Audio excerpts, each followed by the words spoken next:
우리는 지금 우리는 이렇게 설교의 홍수 시대를 살아가고 있습니다. 우리가 유튜브나 TV를 틀면 많은 설교들이 나오죠.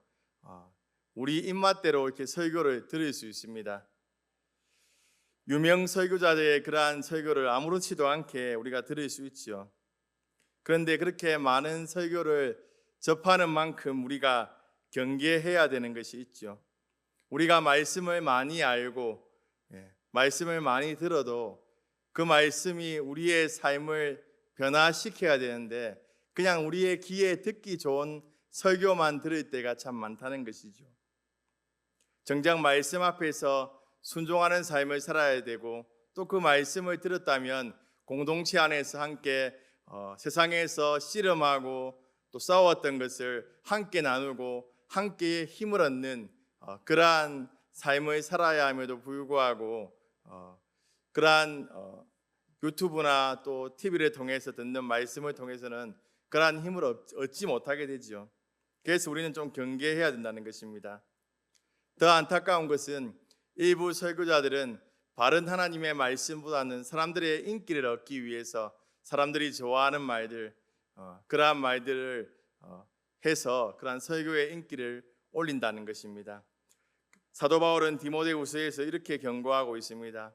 때가 이르리니 사람이 바른 교훈을 받지 아니하며 자기 사욕을 따를 스승을 많이 두고 또 그 길을 진리에서 돌이켜 허탄한 이야기를 따르리라 이렇게 말하고 있습니다. 그러나 감사하게도 우리 사상교회는 강단에서 바른 하나님의 말씀이 선포되는 그러한 교회입니다. 그러므로 우리가 하나님 앞에 하나님의 말씀 앞에 설 때 내 길을 즐겁게 하는 설교가 아니라 하나님께서 지금 우리에게 말씀하시고자 하는 그 말씀을 우리가 믿음으로 받아들이고 순종하고 따라간다면 하나님께서 우리의 삶에 하나님의 은혜를 다하여 주실 줄로 믿습니다. 또한 그 말씀을 통해서 우리의 영혼이 깨어나고 또한 우리의 그러한 부족함과 약함들이 드러나게 되어서 하나님의 만지심과 회복해 하심을 통해서 그 말씀을 통해서 다시금 새로워지는 은혜가 넘치는 그러한 예배 시간이 될 줄로 믿습니다. 오늘 말씀은 우리가 잘 알고 있는 말씀이지요. 오순절 성령 강림 사건.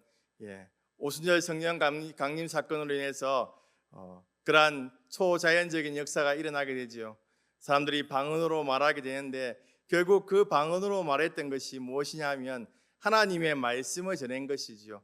예수 그리스도의 죽으심과 부활을 각 나라 언어로 그렇게 선포하게 된 것이죠. 그렇게 함으로 인해서 그 언어가 그 복음이 세계 각지로 흘러가게 되는 것입니다. 오늘 본문은 그 첫 열매를 보여주고 있습니다. 오순절 마가의 다락방에서 임하신 성령이 임하신 후 베드로가 수많은 사람들 앞에서 복음을 말했습니다. 그리고 그 말씀을 들은 사람들의 놀라운 반응이 기록되어 있습니다. 오늘 본문 37절 말씀 우리 함께 읽도록 하겠습니다. 시작. 그들이 이 말을 듣고 마음에 찔려 베드로와 다른 사도들에게 물어 이르되 형제들아 우리가 어찌하였고 하거늘. 아멘. 베드로의 말씀을 듣고 사람들이 마음에 찔렸다라고 말하고 있습니다. 이 베드로가 어떤 사람입니까? 어부 아닙니까? 그에게 탁월한 언변이 있었던 게 아닙니다. 그에게 어떠한 탁월한 지식이 있었던 것이 아닙니다. 그가 탁월한 어떤 수학을 사용했던 것도 아니고 헬라 철학자처럼 논리적으로 설명했던 것도 아닙니다. 다만 구약에 나와 있는 그 예수님에 대한 복음의 이야기를 그들에게 전했던 것이죠. 그렇게 전했을 때 그들의 마음에 찔렸다는 것입니다. 이 베드로는 이렇게 말하고 있습니다. 너희가 십자가에 못 박은 이 예수를 하나님이 주와 그리스도가 되게 하셨느니라. 이 말씀은 단순한 정보의 전달이 아니지요. 성령께서 하나님의 말씀을 통해서 그들의 마음을 찌르고 있다는 것입니다. 너희가 메시아를 죽였다는 것이죠. 너희가 그토록 기다리던 그 메시아 되신 예수님께서 오셨는데 너희가 십자가에 못 박았다라고 이렇게 얘기합니다.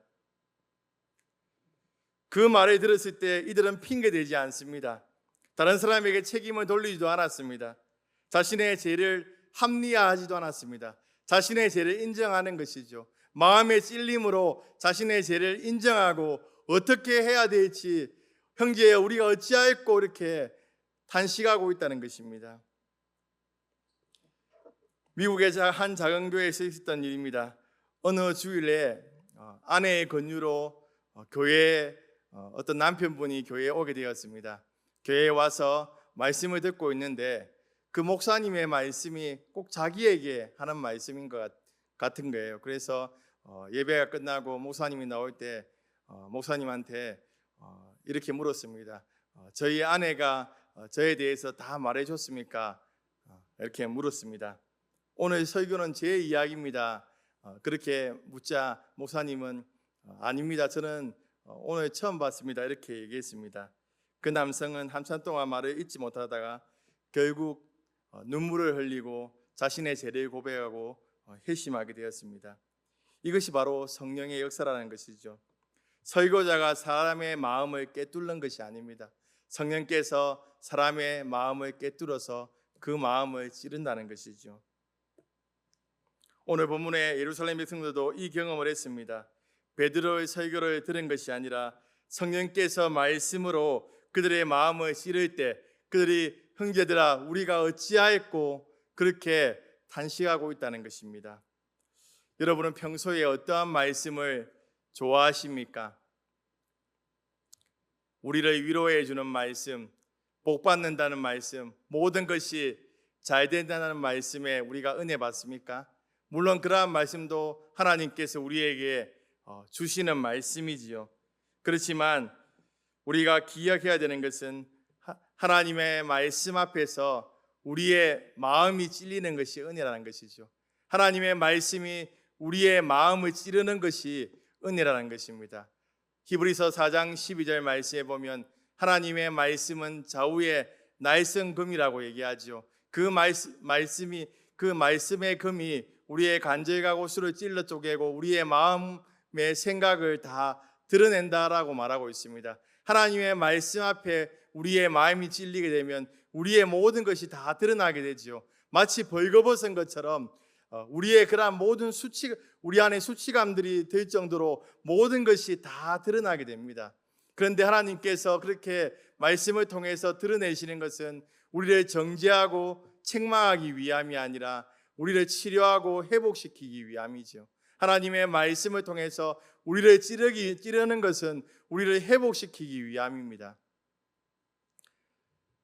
우리가 의사 수술할 때 우리의 그런 약한 부분들을 우리가 메스로 도려내지 않습니까? 그 메스로 도려낼 때 아프지요. 그렇지만 그 메스로 도려내고 난 이후에 우리의 몸이 완전히 치료되는 것처럼 하나님의 말씀이 이렇다는 것이죠. 그 말씀이 우리를 찌를 때 아프고 힘들고 정말 수치스러울 수도 있지만 그렇게 하나님의 말씀을 통해서 수술받고 나면 우리의 영혼이 회복되고 새로워진다는 것입니다.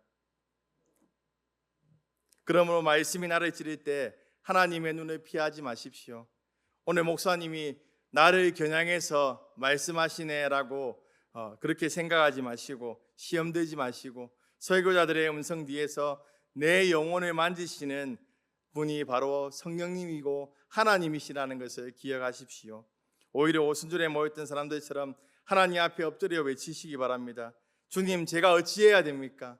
제가 어떻게 해야 됩니까? 이 말씀 앞에서 나의 영혼을 찌르는 이 말씀 앞에서 하나님, 내가 어떻게 해야 됩니까? 라고 통회한다면 하나님께서 우리의 그러한 영혼을 만지시고 회복시켜 주시는 그러한 은혜를 부어 주신다는 것입니다.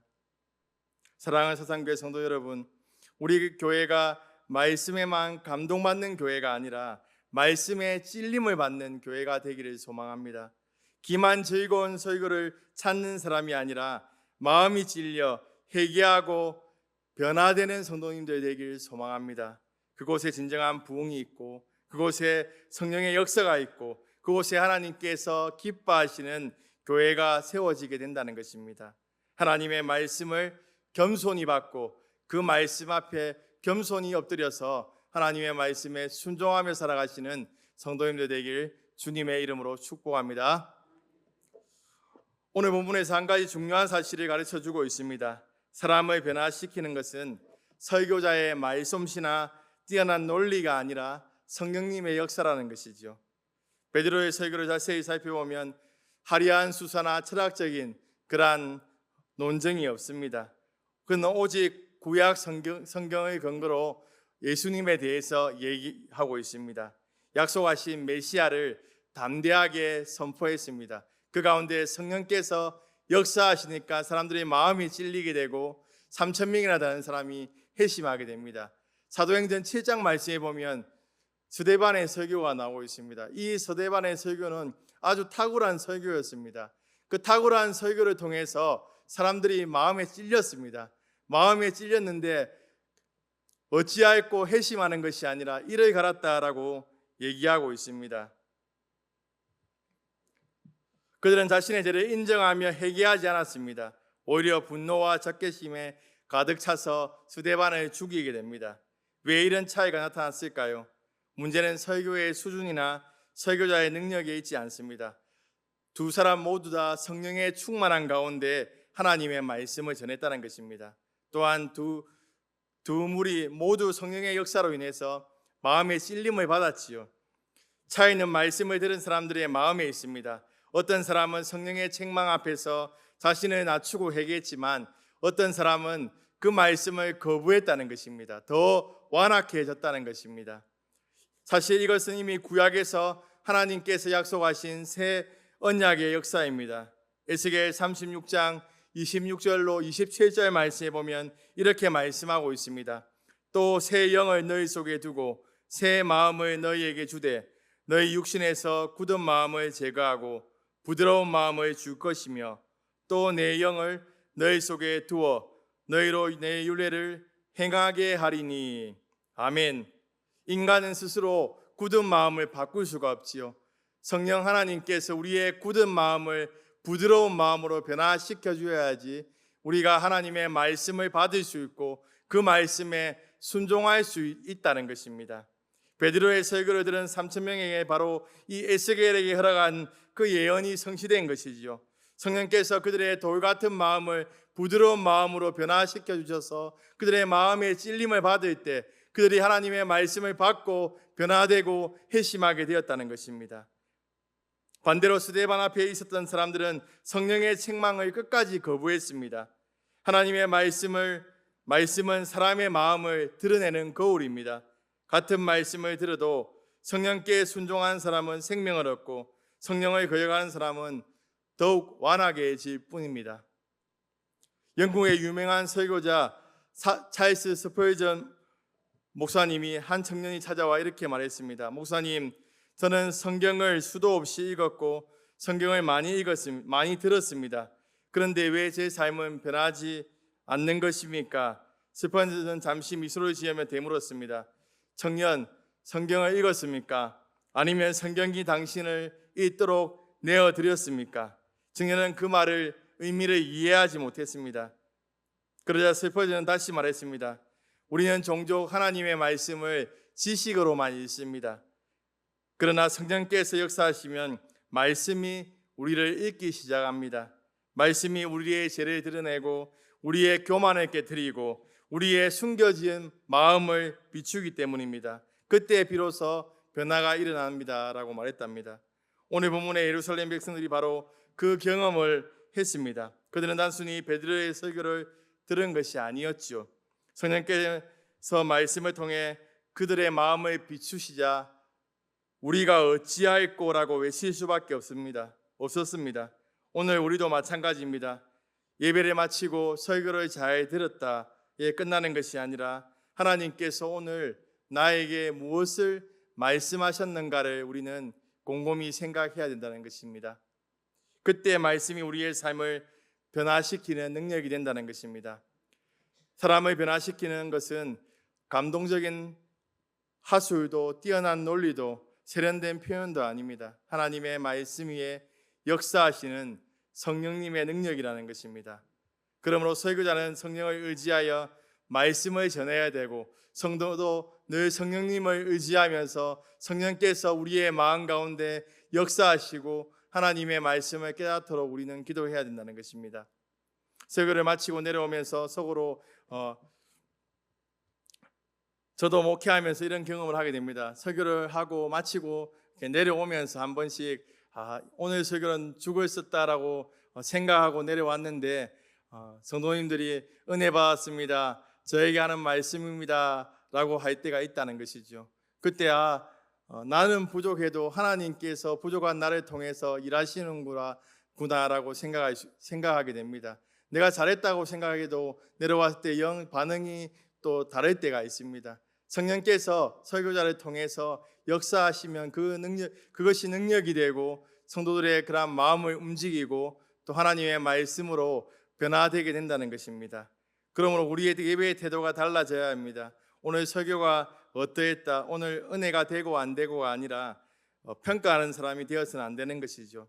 성령님, 오늘도 제 마음을 열어주십시오, 말씀으로 저를 변화시켜 주십시오라고 우리는 기도해야 된다는 것입니다. 그리고 우리는 늘 설교자들을 위해서 간절하게 기도해야 된다는 것이죠. 성령으로 충만하여서 하나님의 말씀을 선포할 때 그 말씀이 우리의 마음 가운데 새겨질 수 있도록 설교자들을 위해서 우리는 날마다 기도해야 된다는 것입니다. 어떤 교회는 담임 목사님 설교하실 때 300명이나 되는 중보 기도자들이 목사님 설교를 위해서 기도한다고 합니다.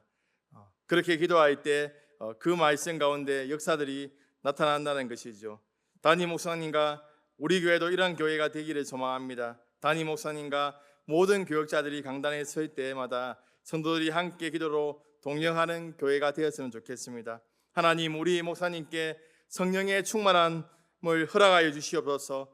그 입술을 통해서 선포되는 말씀을 통해서 우리의 마음을 찌르고 우리의 죄악이 드러나고 또한 우리의 약함들이 회복되는 그러한 은혜를 부어 주십시오라고 우리는 기도할 때 하나님께서 우리의 기도에 응답하셔서 우리의 예배 시간마다 설교 듣는 시간마다 그러한 은혜를 하나님께서 부어 주실 줄로 믿습니다. 우리의 이 강단이 살아나게 될 줄로 믿습니다. 그리고 우리는 우리가 교회의 모든 예배마다 말씀이 회복되고 또한 치유가 일어나고 회개의 역사가 일어나게 될 줄로 믿습니다. 우리의 무딘 마음을 성령의 만지심으로 부드러워져서 하나님의 말씀을 아멘으로 받고 순종하시는 성도님들 되길 주님의 이름으로 축복합니다. 마음에 큰 찔림을 받고 형제들아 우리가 어찌할 거라고 외치는 백성들에게 베드로는 회개의 길을 제시하고 있습니다. 회개는 단순히 눈물을 흘리는 것으로 끝나는 것이 아니지요. 죄를 슬퍼하는 데서 끝나는 것이 아닙니다. 하나님을 떠나 살던 삶의 방향을 완전히 옮기는 것입니다. 세상의 가치관과 제약된 유행을 버리고 예수님의 삶의 주인으로 모시는 것을 참된 회개라고 합니다. 예루살렘에 모인 사람들은 이 말씀 앞에 순종하게 됩니다. 회개하고 예수 그리스도의 이름으로 세례를 받고 그날에 3,000명이 구원을 얻게 됩니다. 성령께서 말씀을 통해 역사하시자 초대교회가 예루살렘 교회가 탄생하는 놀라운 역사가 나타나게 되는 것이죠. 그러나 그들의 변화는 세례받는 것으로 끝나지 않았습니다. 그들의 삶이 변화되었습니다. 자신의 그러한 물건을 통용하고 또한 모이기에 힘쓰고 기도하고 교제하고 날마다 하나님의 성전에 모였다는 것이죠. 이러한 변화들이 있었다는 것이죠. 회개는 단순히 눈물을 흘리고 끝나는 것이 아니라 삶의 변화까지 나타나는 것입니다. 말씀의 찔림을 통해서 공동체가 변화되고 정말 그 안에서 성도들의 삶이 변화되는 것이 그러한 성령의 능력이라는 것이죠. 영국의 한 설교자가 이런 말을 했습니다. 회개는 눈물이 아니라 방향의 변화이다. 이 말을 가장 잘 보여주는 사람이 바로 성경에 나오는 삭개오 아니겠습니까? 삭개오가 예수님을 만나고 어떻게 됩니까? 그의 삶이 변하게 됩니다. 그는 회개의 눈물을 흘리고 난 이후에 삶 전체가 변하지요. 자신의 그러한 재물의 절반을 가난한 사람들에게 주고 자기가 속여 빼앗은 것이 있다면 4배로 갚아주겠다라고 이렇게 얘기합니다. 그의 삶이 완전하게 변화되었다는 것이죠. 그의 삶의 방향이 완전하게 전환되었다는 것입니다. 참된 회개는 예배 시간에 흘리는 눈물로 끝나지 않습니다. 참된 회개는 삶에서 증명됩니다. 가정에서, 직장에서, 회사에서, 그리고 학교에서 모든 인간관계 속에서 예수님을 삶의 주인으로 모시고 살아가는 것이 회개의 참된 열매이지요. 안타깝게도 오늘날 한국 교회는 월요일의 신앙을 중요한 과제로 안고 있습니다. 주일에는 뜨겁게 하나님을 예배하고 은혜를 받았다고 고백하지만 삶의 자리로 돌아가면 예배 이전과 크게 다르지 않는 그러한 모습을 보일 때가 많다는 것이죠. 그 결과 세상은 교회를 통해 그리스도를 보기보다는 교회의 부족한 모습을 보게 된다는 것입니다. 이것이 오늘날 우리 교회가 회개해야 되는 부분입니다. 초대교회는 달랐습니다. 그들의 삶이 변화되었을 때 온 백성들이 그들을 칭송했다고 말하죠. 그들의 삶을 통해서 온 백성들이 칭송했습니다. 오늘날 우리의 신앙도 마찬가지입니다. 예배당 안에서의 감동이 예배당 문 앞에서 끝나서는 안 된다는 것입니다. 성령께서 말씀으로 우리를 변화시키면 우리의 말이 달라지고 행동이 달라지고 우리의 가치관이 달라지게 됩니다. 그리고 그 변화된 삶을 통해서 사람들은 우리를 칭찬하는 것이 아니라 우리를 통해서 우리 안에 살아계신 예수님을 보게 된다는 것입니다. 사랑하는 사상교회 성도 여러분, 오늘도 우리를 주일의 그리스도인이 아니라 월요일에도 예수님을 닮아 살아가는 그리스도인으로 하나님은 부르십니다. 오늘 이 예배에서 받은 은혜가 가정과 이틀로 나아가서 순종의 열매로 이어지게 되기를 주님의 이름으로 축복합니다. 말씀을 마무리하겠습니다. 사랑하는 사상교회 성도 여러분, 오늘 우리는 말씀을 통해서 성령께서 역사하시면 사람의 마음이 찔리고 그 찔림은 해결을 낳고 또 변화를 일으킨다는 사실을 살펴보았습니다. 하나님의 말씀은 우리를 정죄하기 위함이 아니라 우리의 그러한 부족함을 드러내어서 우리를 다시금 회복의 자리로 이끄는 생명의 말씀이라는 것입니다. 그러므로 오늘 우리에게 필요한 것은 말씀을 아는 데서 멈추는 신앙이 아니라 말씀에 순종하는 신앙입니다. 머리로만 아는 믿음에서 벗어나 손과 발로 움직이는 그러한 신앙이라는 것이죠. 특별히 이번 주부터 우리 교회에서 다음 세대 여름 행사가 진행되게 됩니다. 우리 다음 세대들이 이번 수련회를 통해서 성경학교를 통해서 오늘 이 말씀에서 있었던 그 마음의 찔림, 하나님의 말씀을 통해서 마음의 찔림을 받고 회개하고 또 예수님을 인격적으로 만나는 그러한 역사가 나타나야 되지 않겠습니까? 또한 우리의 매일의 삶 가운데서도 우리도 이 말씀을 통해서 마음의 찔림을 얻고 회복되는 은혜를 누려야 되지 않겠습니까? 이러한 은혜가 우리가 있도록 우리 다음 세대가 그러한 은혜 받도록 우리는 간절히 기도해야 된다는 것입니다. 우리가 간절히 기도할 때 이번 성경학교를 통해서 우리 아이들이 그 마음의 찔림을 받게 되고 예수님을 인격적으로 만나게 됨을 통해서 그들의 삶에서 예수님을 주님으로 고백하고 나아가는 그러한 생명의 역사가 나타나게 될 줄로 믿습니다. 우리도 예배 때마다 나와서 늘 하나님의 말씀을 통해서 그 말씀이 우리를 찌를 때 그 말씀 앞에서 겸손히 순종하고 또 그 말씀을 따라감을 통해서 우리가 회복되고 하나님의 그러한 사람으로 변화되는 그러한 은혜가 있기를 주님의 이름으로 축복합니다.